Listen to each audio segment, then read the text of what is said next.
If you've ever struggled with staying connected to the divine, not trying to do everything on your own, and remembering you have a partnership with Spirit, well, you're not alone.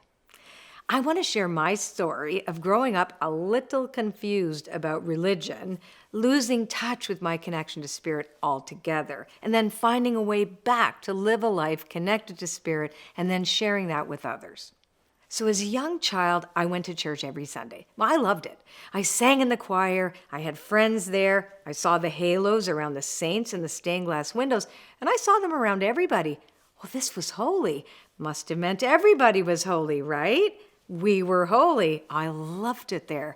That was an Anglican church. It's like Catholic, but with no pope. Lots of rituals. And this church was our social life. The whole church experience always made me feel good. I just felt at home there. But what seemed like a beautiful, innocent way of worshiping God ended up really confusing. Here's how. Up until grade 3, I'd been going to an Anglican school. Because my parents didn't like the teacher that would become my primary educator for grades 3 and 4, my mom decided she'd pull me out of that school and enroll me in a Catholic school. Well, me being me, it didn't take long for me to fit in, find new friends, and get really involved in the school's social life and student hierarchy. I was voted vice president of my little grade 4 class. And I remember it was this one day when this girl named Mary, who was our class president and who always led the prayers in the chapel, stayed home sick. I was excited. Well, not that she was sick, but that meant I would get to lead the prayers. So I jumped up to read them in her place. But all of a sudden, one of the nuns, Sister Bertille was her name, grabbed me by the arm really hard and dragged me back to my chair. She actually hurt me. And she said, "Sit down. You're not Catholic." I was so shocked. It was my first experience of realizing, wait, so all of our Jesuses are not the same? So with a foot in both religions, I had a tough time seeing how one was exclusive of the other. I was only 8 or 9 years old, so it was so confusing for me. But I really liked the Catholics, and I loved the nun outfits, never mind my fashion sense. I was 9. And actually, one day I told my mom I wanted to become a nun. I'm serious. "Mom, I know what I want to be when I grow up." And my mom had already picked lawyer or doctor. And I said to her, "I want to be a nun and marry Jesus." Which of course totally freaked out my mother, who I wouldn't learn until years later was secretly Jewish. World War II was hidden from the Nazis in Germany by a Christian family nonetheless, who later adopted her as her father was dragged off to a concentration camp. So needless to say, she pulled me right out of that Catholic school immediately because there was no way she was going to let that happen, and I was never allowed to speak about the idea of becoming a nun again. She was truly mortified, and I didn't understand why, but I sure know now. So looking back, I realized I was looking for God always and everywhere, and I always have been. But of course, I didn't have that context for it as a child. I just knew where I felt good and felt at home. So I was returned back to the Anglican school after my Catholic spiritual vacation. I got back into the business of being an Anglican again, gathering in the morning in the great hall and singing hymns. I loved it. No nuns, but everything else was kind of the same. And like as if nothing had even happened, I was right back into it, the Anglican way again. I loved the experience, and it always felt good, but I was still confused too. No one explained to me that there were different versions of praying to God and why different people claimed their version of Jesus was the better one. What's interesting is that the seventh energy is all about your connection to your higher power and trusting the universe. When it's out of balance, fundamentalism, extremism, and a lack of empathy sets in. You can't see the viewpoints of others. So I didn't know that at a young age. This was a lot of what I was experiencing. So my relationship with God started to get way more complicated in those years. And of course, at the same time, things in my home life and my family were getting harder and harder. I was navigating a difficult relationship with my mom, and eventually my parents losing all of their money. I was going through a lot of personal internal turmoil. And with it, I started separating myself more and more from God and from religion. But let's go back in time again. At 14, I became bulimic. I was super confused. I was so miserable, and it felt like God was constantly hitting me with a fly swatter because, well, maybe I was bad. So there was this confusion and questioning starting to really take root in me. Around the same time, my dad decided now was the time he would introduce us to his religion and his cultural Slavic heritage, which was Serbian Orthodox. So we started going to this dance troupe at the Serbian Orthodox Church, and it was another very mixed emotions experience for me. On the one hand, I loved the dancing and the history and getting to know the culture, but then there was this weird chauvinism in the mix too.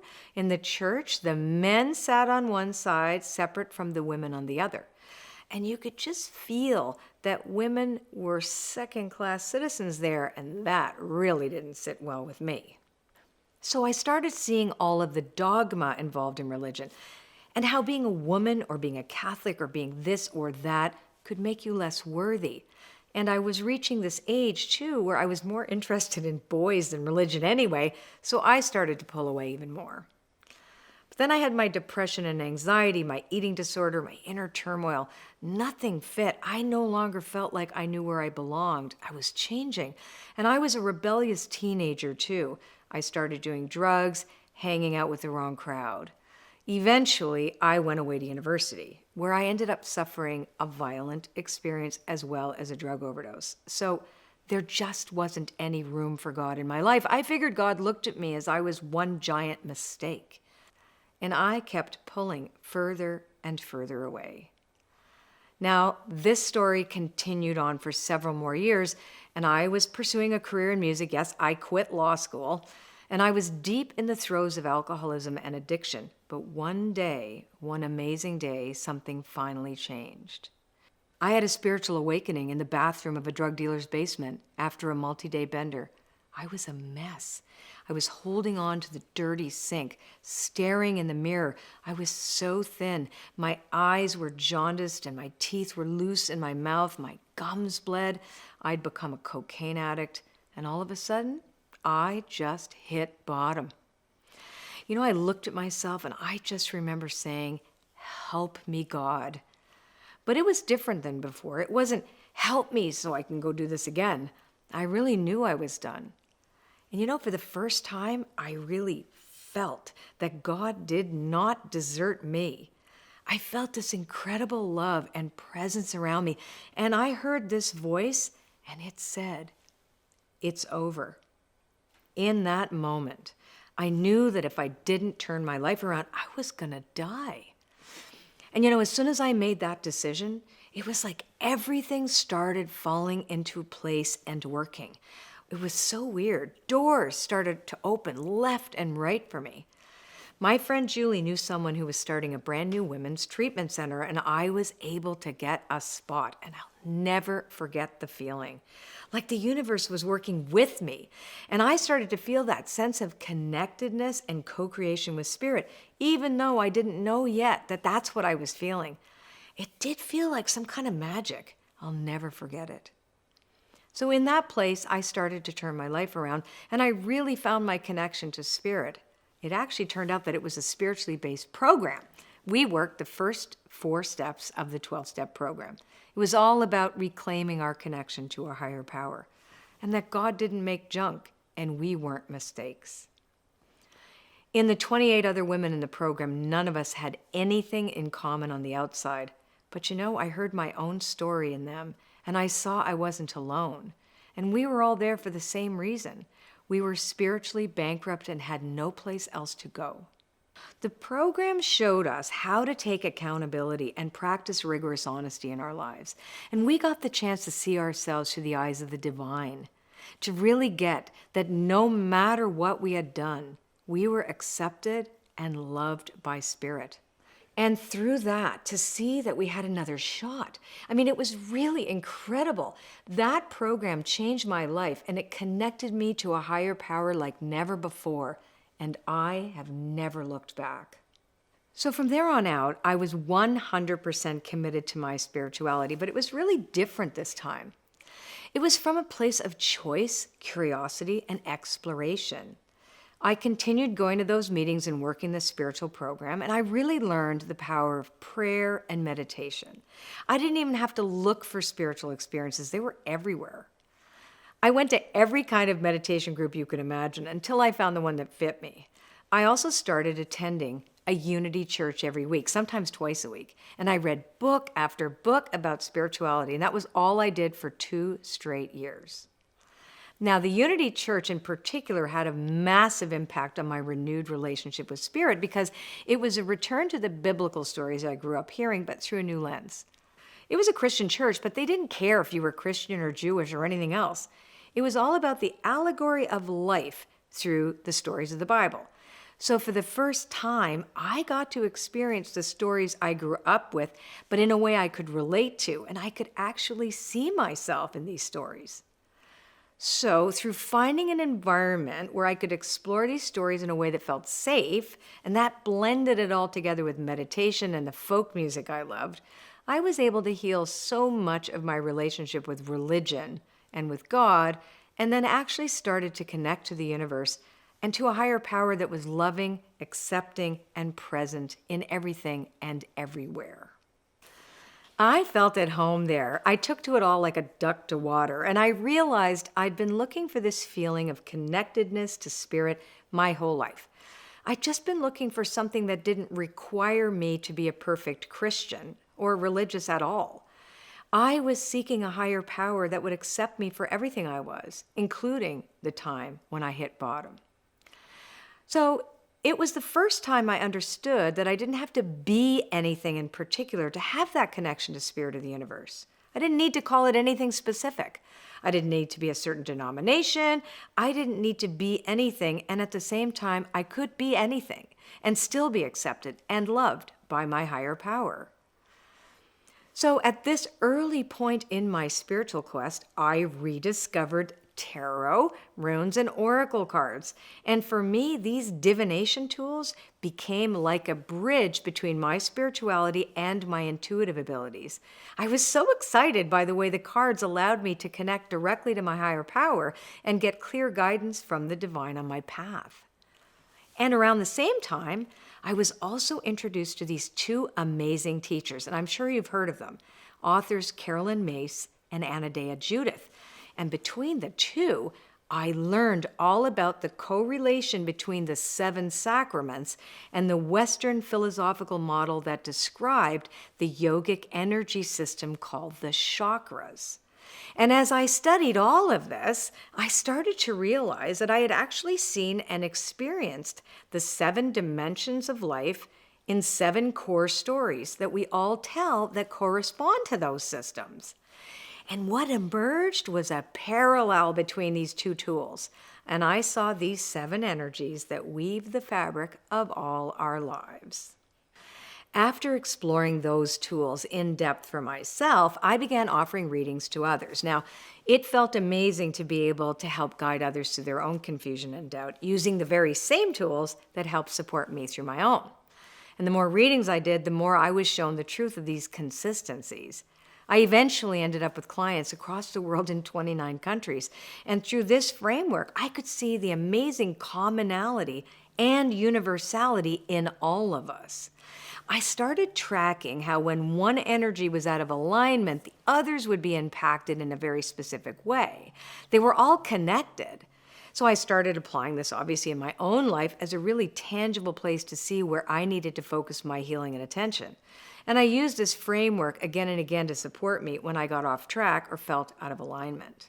And with my clients, when I would advise them in one area of their life, and one of these energies, I would watch the other areas of their life begin to heal. When we talked about it, I would watch them come closer to spiritual wholeness. And the more I did this work in my own life, being with each of the energies and healing my stories that related to each, the more connected I became to Spirit. I would shift one thing, heal one story, like my addiction, for example, or my complicated relations with my mom. The more and more things would start falling into place, and more doors would open for me. And my life stopped being focused only on goals and ambition, and instead became more about service, compassion, peace, self-love. And I continued to practice prayer and meditation. I continued doing the healing work, and I kept feeling more connected to the universe, more guided and on track in my decisions and my path. And that's really what led me to want to share this knowledge with so many people through my story. Because I'd hit bottom, I realized not everyone needed to go as low as I did to find their way back to balance and alignment. And I absolutely love this one concept. The elevator stops at every floor. In other words, you don't have to go all the way to the basement like I did to eventually start finding your way back up to your higher power. You can start from exactly where you are at any given moment. The elevator stops at every floor. No matter what's going on in your life, you could start there. When you start to put spirit first and see everything in life as spirit, your whole world transforms. And that's really what the seventh energy is all about. When this energy is in alignment in your life, you will feel that amazing sense of connectedness. The seventh energy is about nurturing and focusing on how you relate to your higher power. Do you trust the universe? Or have you been trying to do everything on your own, forgetting your partnership with the divine? Well, this energy is about your relationship to the divine and what it means to you to be a spiritual being. When the seventh energy is out of balance, fundamentalism can set in, extreme opinions of righteousness, and you're unable to see the unity in life, unable to be empathetic to others. You can become self-centered to the extreme and refuse to see other people's points of view, thinking there's no spirit in life. But when it's on, you become one with your higher power and connected to the universe. And if you're like many that would love to dive deeper into this and other energy centers, with your permission, I'd love to talk to you about an amazing online 7-day free challenge I'm putting on. It's called Colette Baron-Reid's 7 Energies Challenge. 7 easy days to realign your energies and reclaim an abundant life. It runs from April 14th to the 20th, but you can enroll today, right now. And it only takes a few minutes a day. You can do it live with me every morning in a private Facebook group, which I recommend actually, because when you're in that group energy, it's so strong. But if you can't make it live, there are replays, you'll still feel it, and some great downloads for the participants. So just follow one of the links here, and it will take you to the enrollment page where you can get all the info.